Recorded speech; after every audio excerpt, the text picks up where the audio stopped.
ரம்பான் உயர் நீதிமன்றத்தில் இன்று மே 14 நடைபெற்ற ரந்தாவ் ஸ்ரீ பால தண்டாயுதபாணி ஆலய நிர்வாகத்துக்கு எதிராக தொடரப்பட்ட சட்ட போராட்டத்தில் டத்தோ நடராஜா மனோகரன் மற்றும் டத்தோ சதீஷ்குமார் மனோகரன் சகோதரர்கள் வெற்றி பெற்றனர். கடந்த 2022 நவம்பர் 29 அந்த இரு சகோதரர்களின் கோவில் உறுப்பினர் பதவியை அநியாயமாக ஆலய நிர்வாகம் ரத்து செய்தது. அந்த அநியாயத்தை எதிர்த்து அந்த இரு சகோதரர்களும் இந்த நீதிமன்ற வழக்கை தொடர்ந்தனர். அவர்களின் உரிமைக்காக கடந்த 4 ஆண்டுகளாக நீதி கோரி உறுதியாக போராடிய பிறகு உயர் நீதிமன்ற நீதிபதி அந்த சகோதரர்களுக்கு சாதகமாக தீர்ப்பை இன்று வழங்கி நீதியை நிலைநிறுத்தியது.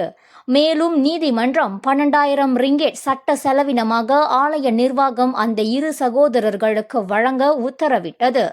இதற்கு முன் புத்ராஜயா மேல்முறையீட்டு நீதிமன்றத்தில் அவர்கள் வென்ற தீர்ப்பு செலவையும், அதாவது 31,200 ரிங்கெட்டுடன் கோவில் நிர்வாகம் அவர்களுக்கு மொத்தமாக 43,200 ரிங்கெட் வழங்க உத்தரவிடப்பட்டது.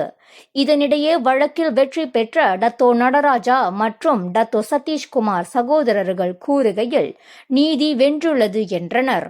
இந்த கடினமான பயணத்தில் எங்களுக்கு ஆதரவு வழங்கிய அனைவருக்கும் தங்களின் மனமார்ந்த நன்றியை தெரிவித்துக் கொண்டனர்.